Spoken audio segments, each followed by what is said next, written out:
Hola de nuevo, hoy seguimos hablando de la leyenda negra española, de esa leyenda que se ha construido en torno a la presencia de los españoles en América, y nos vamos a centrar en algo, así como en otra grabación hablábamos de los conceptos de genocidio, de etnocidio, y pienso que quedó patente que no existió ni un genocidio ni un etnocidio en América. Veamos ahora por qué además de partir de esos dos conceptos, ¿por qué podemos hablar de la existencia de una leyenda negra? Y la leyenda realmente no es historia, es como la memoria. La memoria puede ayudar a la historia, pero no es historia. Una leyenda normalmente toma algunos elementos reales, pero los transforma y construye un relato que puede ser o muy negativo o muy positivo para una nación. En el caso de España, me parece que la existencia de una leyenda negra es más que sobradamente conocido. ¿Por qué?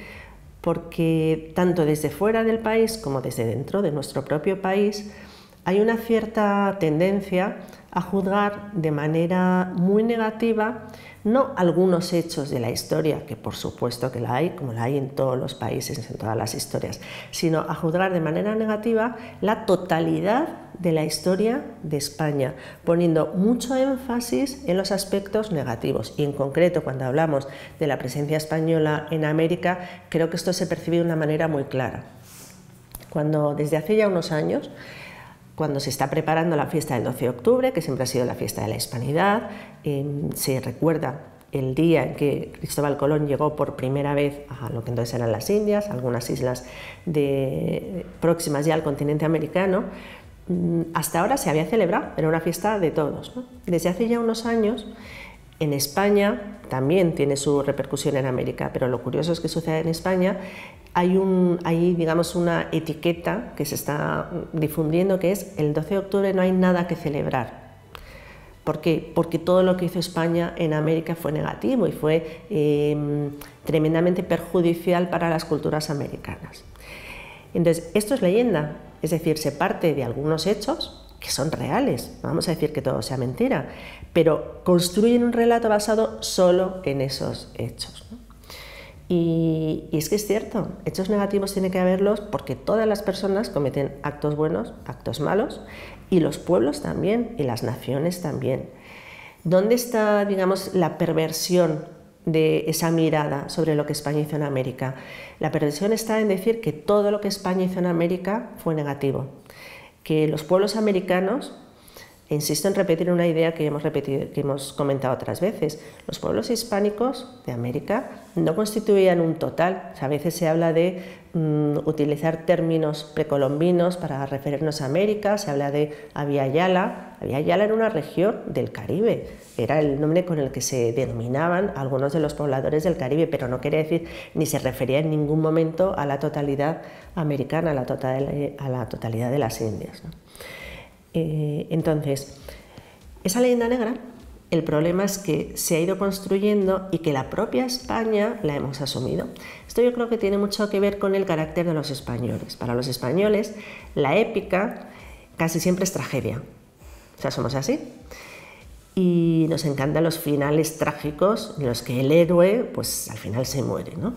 Y eso lo vemos simplemente si preguntamos a cualquier persona que tenga unos mínimos conocimientos, ¿no? Por nuestra historia naval, seguramente lo que recuerdan es Trafalgar y el conocido como el desastre de la Invencible, ¿no? Un término, el de la Armada Invencible, que nunca lo utilizaron los españoles, lo usaron los ingleses, ¿no? Bueno, pues si resumimos la historia naval de España en Trafalgar y en la Invencible, estamos diciendo una verdad, pero esa verdad puede ser un 5% del total de nuestra historia naval. España fue la primera potencia naval durante siglo y medio. No lo podemos reducir todo a 2 batallas perdidas, ¿no? Incluso a veces se habla también de Lepanto, pero es que como hay muchos más Lepantos que Trafalgares o que Invencibles, ¿no? Y eso es lo que tenemos que partir de esta idea, conocerlo bien. Y lo que voy a hablar hoy es de cómo se ha ido construyendo esa leyenda negra que luego nos la hemos creído nosotros, ¿no? Decía Julián Marías que para que exista una leyenda negra sobre un país, ese país ha tenido que ser importante. normal, uno no escribe una leyenda negra sobre una nación que tenga poca vida o que haya tenido poca influencia en el mundo. La realidad es que España fue la gran potencia occidental en los siglos XVI y XVII. Y por lo tanto suscitó envidias, suscita deseos de quitar la buena fama a esa potencia. Y ya surgió en el propio siglo XVI. Nosotros tenemos unos creadores de las bases de la leyenda negra que son españoles. Tenemos a un Antonio Pérez, que tuvo que huir de la corte de Felipe II, tenemos a un Bartolomé de las Casas, del que en otro momento hablaremos con más calma, un fraile dominico muy crítico con las actuaciones de los colonos españoles, pero que era crítico aquí en la corte de España, ¿no?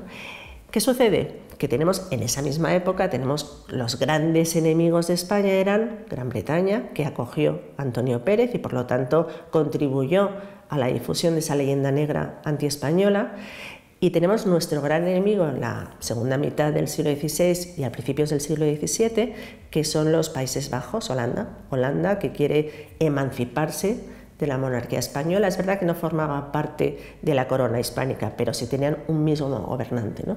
Era la herencia que Carlos V dejó a su hijo Felipe II, le dejó los territorios hispanos y los Países Bajos. Bueno, pues los Países Bajos están toda la segunda mitad del siglo XVI, tratando de independizarse y necesitan un apoyo, digamos, lo que hoy sería la opinión pública internacional. Necesitan sustentar esa crítica suya a España y esa necesidad que tienen de romper con España, de quitarse lo que para ellos era el yugo español, necesitan sustentarlo en algunas ideas. Y les viene de maravilla los textos de Bartolomé de las Casas. Fray Bartolomé de las Casas, que había puesto en marcha una corriente crítica con la actuación de España en América, no con la actuación de España en general, sino con la actuación concreta de algunas autoridades o de algunos colonos que habían ido a América y no estaban cumpliendo con las normas que daba la corona. Bueno, pues Bartolomé de las Casas, que criticó eso ante las autoridades españolas, escribió un libro, La brevísima relación de la destrucción de las Indias, que incluso en la propia España se le animó a que cargara las cintas, porque hacía falta tener datos para cortar las actuaciones abusivas de algunos colonos. Pues ese texto de Bartolomé de las Casas, esa breve relación de la destrucción de las Indias, tuvo una enorme difusión en el extranjero. ¿Qué más querían? Los holandeses, ¿qué más querían? Los ingleses, que alguien de la propia España les diera el material propagandístico que necesitaban para convencer al mundo de que había que librarse del yugo español. Y la idea era, fijaos lo mal que lo están haciendo en las Indias, no podemos permitir que lo hagan también con poblaciones europeas. Y entonces, claro, estamos hablando de una Europa, la Europa del siglo XVI, la Europa del siglo XVII, que es analfabeta, que lee muy poquito. ¿Qué es lo que hacen los holandeses? Difundir panfletos, pero panfletos que tienen un poco de texto y mucha imagen. ¿Qué es lo que hacen? Sobre todo hay un impresor muy conocido y muy bueno en su trabajo artístico me refiero, que es Theodore de Brie. Theodore de Brie es un impresor, un grabador holandés totalmente al servicio de los independentistas de Países Bajos. Entonces él se dedica a hacer una serie de grabados en los que un pequeño texto de las casas, selecciona los textos más duros de las casas, va acompañado de grabados en los que aparecen los españoles violando, matando, cortando manos, quemando indígenas, matando embarazadas. Entonces, la letra apenas se conoce, pero sí impactan y mucho las imágenes. Hoy tenemos libros que recogen todos los grabados de Theodore de Brie y son realmente sobrecogedores. Entonces, esa es la imagen que se traslada al resto de Europa durante los siglos XVI y XVII. Son esos grabados, con una clarísima intencionalidad política, ¿no? Siempre decimos que en España hemos perdido la batalla de la propaganda. Éramos los dueños de medio mundo, España era dueña de medio mundo, pero en cambio en propaganda pues íbamos muy por detrás, ¿no? Porque efectivamente esa es la propaganda que se difundió y ese es el conocimiento que muchos tuvieron en los años de la Edad Moderna, en los siglos de la Edad Moderna en Europa. Pero además esto podría haber quedado ahí, es decir, los holandeses se independizaron, Isabel de Inglaterra consiguió que los Tudor desaparecieran, perdón, que los Estuardo y todo lo que tuviera que ver con la España católica, porque no podemos olvidar que el cisma anglicano surge también en este momento, ¿no? Habían conseguido ya sus objetivos. Por tanto, se podría pensar, bueno, pues España ya está en condiciones de defender su legado, de defender su historia, y no se hizo así. Y entonces llegamos a otro punto clave en la expansión, en la extensión de la leyenda negra, que es la Ilustración. Llegamos al siglo de las luces, que fundamentalmente tiene su centro vital en París, en Francia.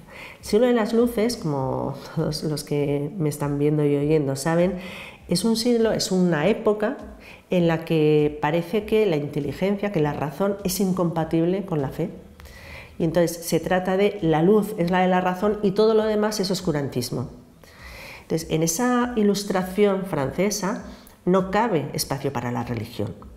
Y si hemos de aparcar la religión, aparcar las creencias para que la razón triunfe, ¿quién es el gran adalid de la Iglesia Católica en Europa? Es España.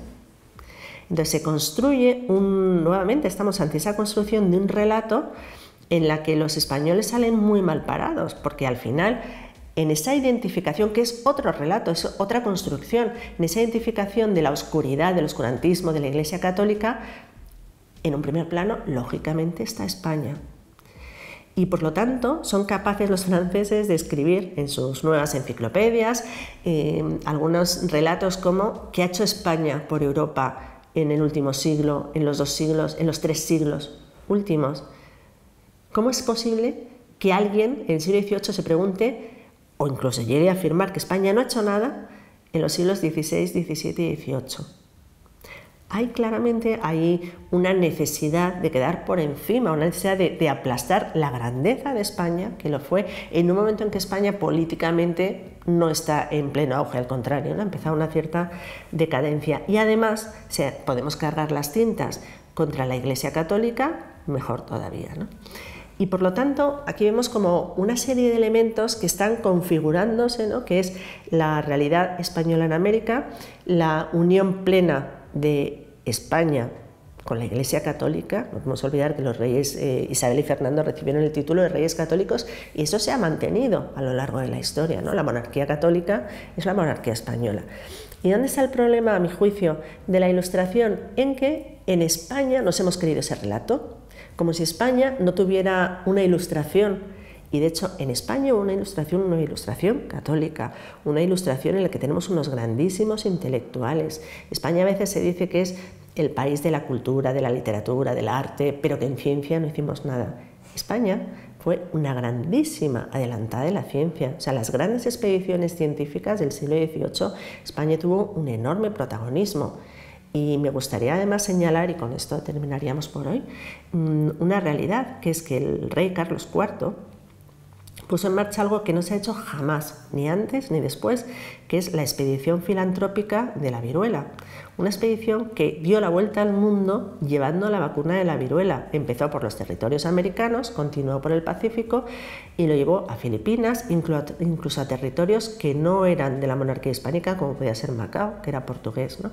Esa expedición filantrópica, el carácter científico, la posibilidad de llevar la vacuna a todos aquellos territorios, no lo hizo ningún país, lo hizo España. Entonces, como esta, hay otras muchas